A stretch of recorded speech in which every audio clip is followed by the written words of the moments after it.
Salam pemirsa HCBN Indonesia dimanapun Anda berada. Kembali lagi dalam pembahasan dari buku Yesus Nama di Atas Segala Nama.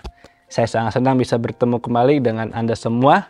Dan mari kita terus belajar firman Tuhan.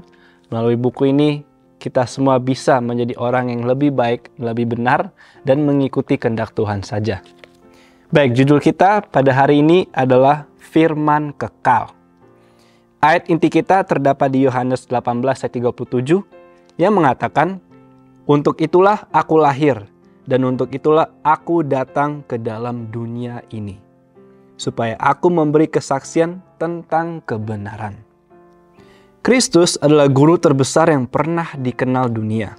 Dia datang ke dunia ini untuk memancarkan cahaya terang kebenaran agar umat manusia dapat memperoleh kelayakan bagi surga. Untuk itulah aku datang ke dalam dunia ini supaya aku memberi kesaksian tentang kebenaran. Yohanes 18 ayat 37. Dia datang untuk menyatakan karakter Bapa agar orang-orang dapat dituntun untuk menyembah Dia dalam roh dan kebenaran. Kebutuhan umat manusia akan seorang guru ilahi diketahui di surga. Kasihan dan simpati Tuhan dibangkitkan demi manusia, jatuh dan terikat pada kereta perang setan. Dan ketika genap waktunya tiba, Dia mengutus anaknya. Dia yang ditetapkan dalam dewan surga datang ke dunia ini sebagai pengajar manusia. Kebajikan Allah yang melimpah dinyatakan melalui memberikan Dia bagi dunia kita dan untuk memenuhi kebutuhan kodrat manusia. Dia mengambil kemanusiaan ke atas dirinya sendiri. Yang mengejutkan penghuni surga, firman yang kekal datang ke dunia ini sebagai seorang bayi yang tak berdaya. Ya, sangat menariknya dari paragraf ini dikatakan bahwa Kristus Yesus mempunyai belas kasihan kepada manusia, dan bukan hanya itu saja, Dia rela turun ke dunia ini untuk menggenapi.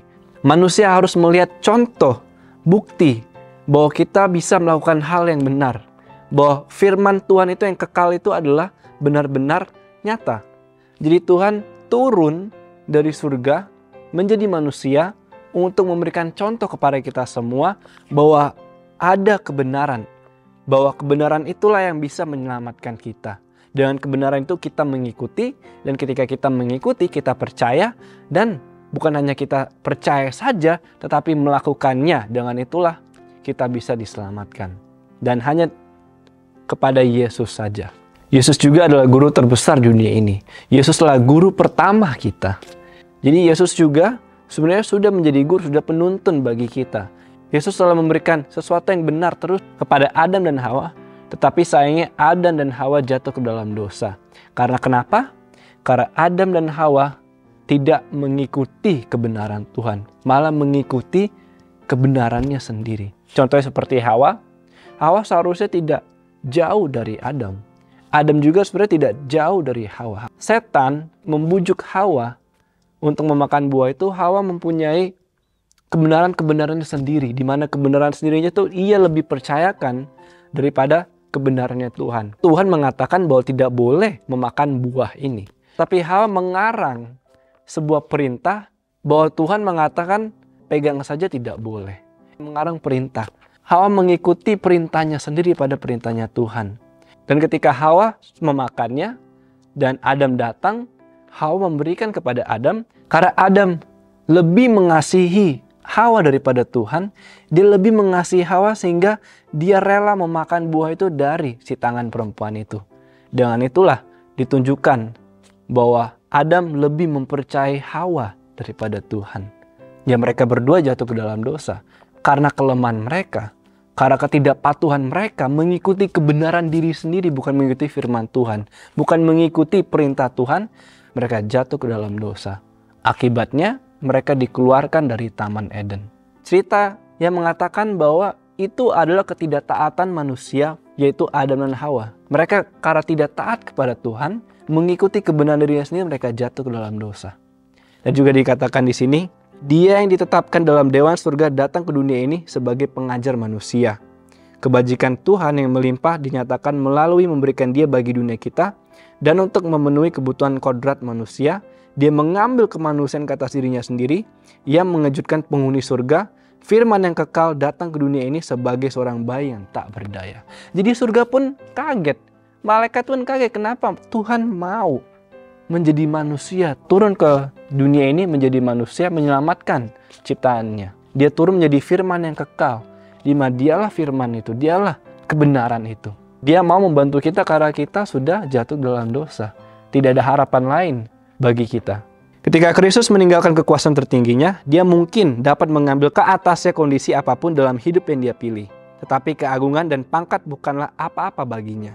Dan dia memilih jalan hidup yang paling sederhana. Tidak ada kemewahan, kemudahan, atau pemuasan diri yang datang ke dalam pengalamannya. Kebenaran yang berasal dari surga akan menjadi temanya.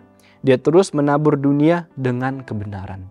Jadi Yesus datang ke dunia ini dikatakan dia mengambil kondisi seperti manusia yang sederhana. Tidak ada kemewahan, tidak ada kemudahan. Dia tidak mengikuti jalan potong atau shortcut di mana dia harus melewati pengalaman-pengalamannya sendiri menjadi manusia. Apakah Yesus bisa terpancing menggunakan kekuasaannya? Bisa. Tapi dia tidak melakukannya itu. Dia tidak pakai ketuhanannya dia. Tapi dia terus konsisten dan menjalani misinya dia. Yaitu menyelamatkan umat manusia, menghidupkan kebenaran. Dan selalu memberikan kebenaran kepada semua orang. Itulah Yesus. Bahwa selama masa kanak-kanak Kristus tumbuh dalam hikmat dan dikasih oleh Tuhan dan umat manusia bukanlah hal yang mengherankan. Karena sesuai dengan hukum penunjukan ilahi, maka bakat-bakatnya harus berkembang dan kemampuan-kemampuannya diperkuat. Dia tidak mencari pendidikan di sekolah para rabi, karena Tuhan adalah pengajarnya. Seiring bertambahnya usianya, dia terus bertambah dalam hikmat. Dia menerapkan bagi dirinya kerajinan untuk mempelajari kitab suci, karena dia tahu bahwa itu penuh dengan pengajaran yang tak ternilai. Dia setia dalam melaksanakan tugas-tugas rumah tangganya dan jam-jam dini hari, alih-alih menghabiskan waktu di tempat tidur, sering menemukan dia di tempat tersembunyi, menyelidiki kitab suci dan berdoa kepada Bapa Surgawinya. Counsels to Parents, Teachers, and Students, halaman 259 dan 260. Masa kanak-kanak Yesus saja, dia juga sudah menghidupkan kebenaran itu. Dia sudah menetapkan kebenaran itu di dalam hidupnya dia. Dia bisa saja bermain dengan teman-temannya, tetapi dia mempunyai misi. Dia tahu bahwa misinya dia adalah menjadi terang itu. Dia tidak masuk ke sekolah para rabi, karena dia tahu bahwa Tuhannya lah, Bapaknya adalah pengajarnya. Melalui firman Tuhan dalam Alkitab, semuanya adalah kebenaran yang kita harus pelajari. Itu adalah seperti penuntun bagi kita untuk melakukan hal yang benar. Karena Alkitab inilah menceritakan kisah-kisah Yesus dan memberikan kita apa itu karakter Kristus sebenarnya. Melalui Alkitab kita mengerti siapa itu Yesus sebenarnya. Melalui Alkitab kita bisa mengerti kenapa Yesus harus mati di kayu salib. Dalam Alkitab kita bisa mengerti kenapa kita manusia yang sebenarnya tidak bisa diselamatkan, tapi melalui Yesus kita bisa diselamatkan. Dalam Alkitab lah kita bisa mengerti kenapa Yesus, misinya Yesus datang ke dunia ini untuk menyelamatkan kita. Yesus saja menghargai firman kekal itu, yaitu selalu membaca dan juga berdoa. Karena dikatakan bahwa pengajarannya yang tak ternilai. Dalam firman ini yang kita pelajari tidak ada nilainya. Ini adalah yang sangat-sangat berharga. Ini adalah firman yang dimana Tuhan mau kita untuk hidupkan di dalam hidup kita dan menjadi terang bagi orang lain. Yesus sudah memberikan contoh kepada kita. Ketika Yesus sudah memberikan contoh kepada kita, yang kita harus lakukan adalah melakukannya supaya orang bisa melihat perbuatan Tuhan dalam diri kita dan nama Tuhan saja yang dipermuliakan. Renungkan lebih dalam, jika Yesus adalah firman yang kekal, mengapa dia perlu mempelajari kitab suci? Mengapa dia harus mempelajari kitab suci? Karena dia juga mau memberikan contoh kepada kita. Walaupun dia tahu bahwa dia adalah firman Tuhan yang kekal, tapi dia juga mempelajari firman Tuhan itu supaya dia memberikan contoh kepada kita semua. Supaya apa yang dia berikan kepada kita, supaya kita juga bisa mengerti. Tuhan mau kita mempelajari firman Tuhan supaya kita bisa diselamatkan. Tuhan mau kita belajar firman Tuhan supaya kita bisa mengerti siapa itu Tuhan itu sebenarnya.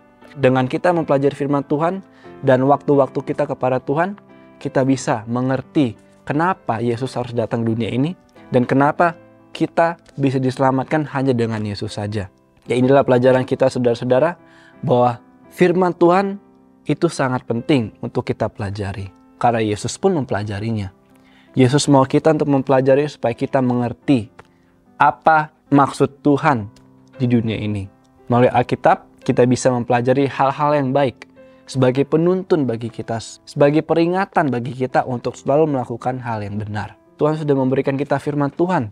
Tuhan sudah memberikan kita Roh Kudus. Bahkan Tuhan sudah memberikan Yesus Kristus menjadi manusia dan memberikan contoh kepada orang bahwa Yesus adalah 100% Tuhan, 100% manusia, tidak ada cacat celah, tapi dia tetap terus melakukan hal yang benar. Apakah dia bisa melakukan hal dosa? Bisa saja, tapi dia tidak memilih untuk melakukan itu karena dia mempunyai misi. Misinya adalah untuk menyelamatkan manusia. Jika Yesus jatuh ke dalam dosa, satu dosa saja, misinya Yesus sudah gagal. Kita tidak bisa diselamatkan, tidak ada harapan. Tetapi karena Yesus tetap teguh, tetap konsisten, mempelajari firman Tuhan, menghidupkannya juga. Bukan hanya mempelajari, tapi menghidupkannya. Dengan itu, Yesus tetap teguh, kuat, dan tidak jatuh dalam dosa. Nah, inilah pelajaran bagi kita semua. Jika kita mau diselamatkan, jika kita mau tetap kuat dalam iman kita, mari kita mempelajari firman Tuhan yang kekal itu, yaitu Yesus. Menghidupkannya, melihat karakter-karakter Kristus, membaca firman Tuhan, kita berdoa, dan kita berdoa supaya firman itu bisa hidup di dalam kita. Ketika firman itu hidup dalam kita, kita bisa menjadi terang. Dan terang itu bisa memberikan yang baik kepada orang-orang, dan orang-orang bisa melihat kebenaran melalui kita, dan nama Tuhan dipermuliakan. Sekian pembahasan kita pada hari ini. Semoga apa yang kita pelajari bisa kita praktekkan dalam kehidupan kita sehari-hari. Terima kasih, salam, dan Tuhan memberkati.